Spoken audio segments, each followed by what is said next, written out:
আজকে আপনাদেরকে পালং শাকের এক ভিন্নধর্মী রেসিপি তৈরি করে দেখাবো।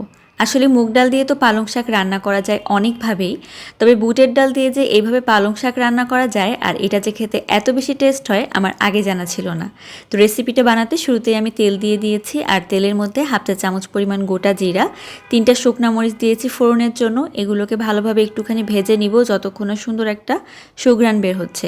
যখন ভালোভাবে ভাজা হয়ে যাবে এখানে আমি রসুন কুচি দিয়ে দিলাম, মানে এখানে 6-7টা রসুনের কলি আমি কুচি করে নিয়েছি। তারপর এই রসুনটাকে কিছুক্ষণ একটু তেলের মধ্যে ভেজে নিব। এরপর দিয়ে দিব পেঁয়াজ কুচি। তো আমি এখানে প্রায় 1 মুঠের মতো পেঁয়াজ কুচি নিয়েছি, আর পেঁয়াজ কুচি দেওয়ার পরে এই পেঁয়াজের রসুন একদম সোনালি করে ভেজে নিতে হবে। তো যতক্ষণ না পর্যন্ত সোনালি হচ্ছে আমি ভেজে নিচ্ছি। আর ভাজা হয়ে গেলে এখানে দিয়ে দিব ছোট সাইজের একটা টমেটো কুচি। এইবার এই টমেটোটাকে কিছুক্ষণ পেঁয়াজের সাথে ভেজে নিব, আর তারপর দিয়ে দিব 2টা কাঁচামরিচ। এখন কাঁচামরিচ আর তার সাথে টমেটো ভালো করে এখানে ভেজে নিতে হবে। আর ভাজা হয়ে গেলে এখানে 1 আটি পরিমাণ পালং শাক আমি ভালোভাবে ধুয়ে একটু ছোট ছোট করে কেটে রেখেছিলাম, সেই পালং শাকটাকে দিয়ে দিচ্ছি। আর পালং শাক দেওয়ার পরে এটাকেও ভালোভাবে কিছুক্ষণের জন্য একটুখানি নেড়ে চেড়ে মিক্স করে নিতে হবে।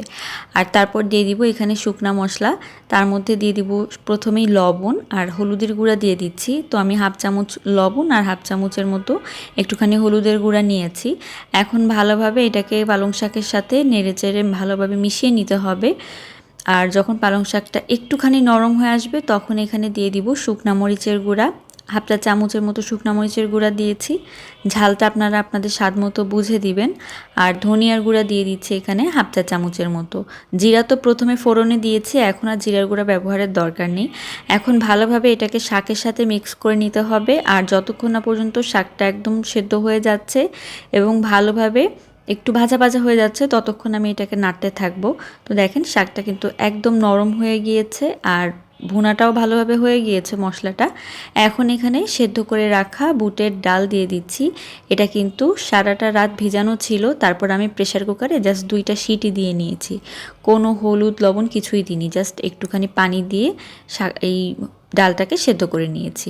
এখন এই ডালটা আর শাকটা ভালোভাবে কিছুক্ষণ একটু নেড়ে নেড়ে মিক্স করে নিতে হবে।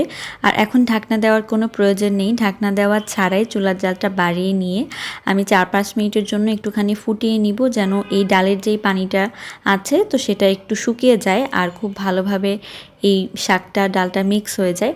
তো এখন আমি একটু গরম মশলার গুঁড়া দিয়ে দিলাম, 1/4 চা চামচের মতো গরম মশলার গুঁড়া আমি এখানে ব্যবহার করেছি। আর গরম মশলার গুঁড়া দেওয়ার পরে ভালোভাবে একটু মিক্স করে নিতে হবে। আর মিক্স করে নিলেই কিন্তু বুটের ডাল দিয়ে পালং শাক রান্না একদম রেডি হয়ে যাবে। আশা করি আজকের রেসিপি আপনাদের অনেক ভালো লেগেছে। ভালো লাগলে লাইক কমেন্ট শেয়ার করবেন। আল্লাহ হাফিজ।